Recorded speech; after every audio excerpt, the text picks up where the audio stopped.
Thank you, John, and thank you all for coming today. It's a real delight to have Erick Erickson of Red State here with us, and he'll be providing some commentary on his book momentarily. Erick's appearance today coincides with an op-ed that appears in Politico today by Ed Feulner, Heritage's president, and Senator Jim DeMint, a conservative champion.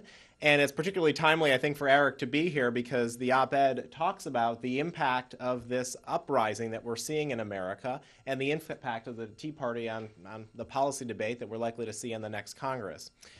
Erick is somebody that I've known for several years and somebody who I've worked with closely in my capacity here at Heritage. He's the editor of redstate.com, which is one of the largest online communities of conservative activists and the most widely read conservative blog on Capitol Hill.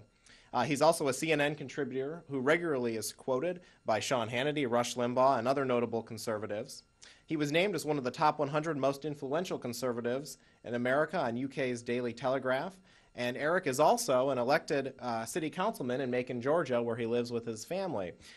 Erick, Red State was honored today, just coincidentally, by Time magazine when they released their list of the 40 most promising politicians and other people who are active in politics under 40 years old. And 6 of those people cited Red State as the site that they read most frequently. And I think it's a testament to the work that Erick has done over the past few years as the editor of Red State, and why his book is becoming a great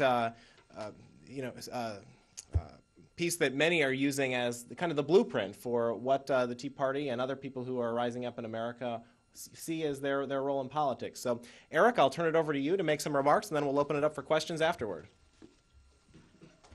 Thanks very much.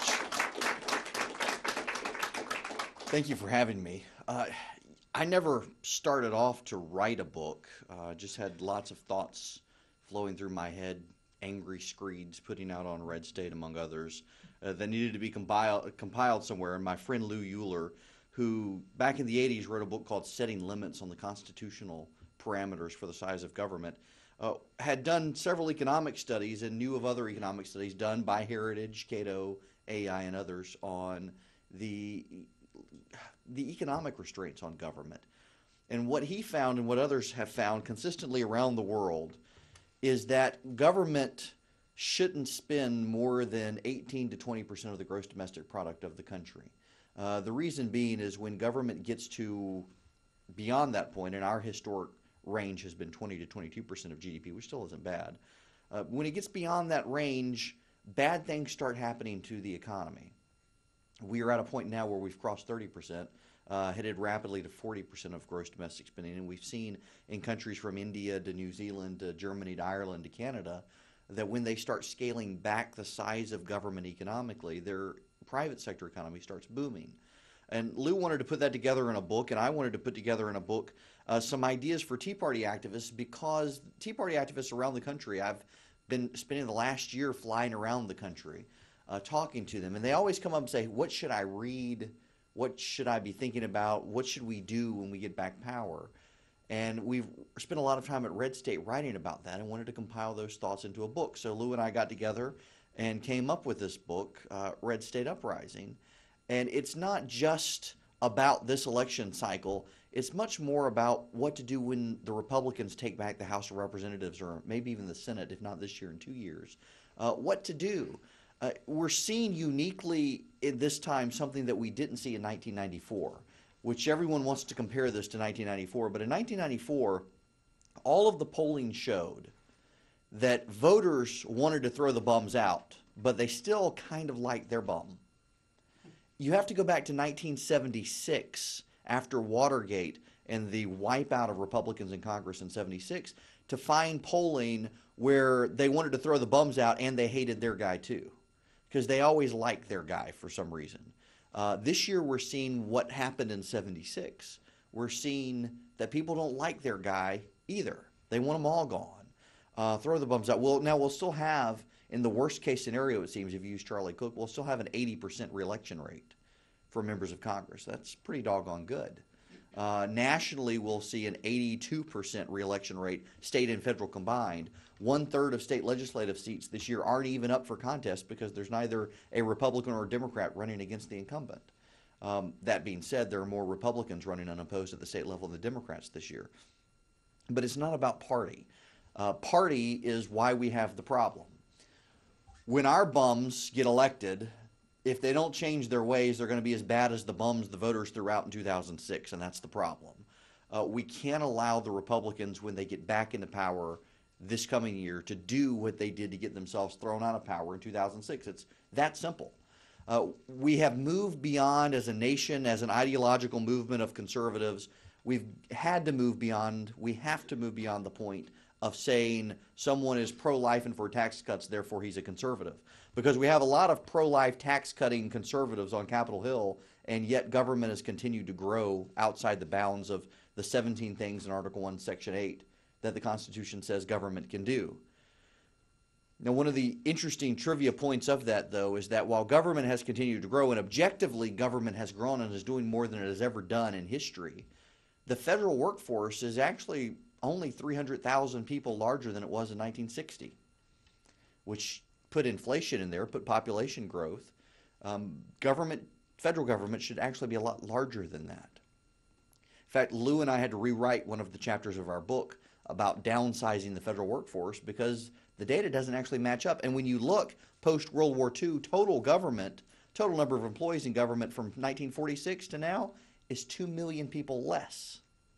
So what's the problem? Well, the problem is Democrats and Republicans got very good at offloading the federal government onto the states. The growth of the state employee base has grown more than 1,000% since the 60s.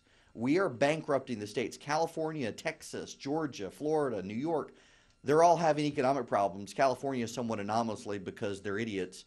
But the rest of them, they're having problems maintaining their state workforce because the federal government is growing, but the hiring is done at the state level.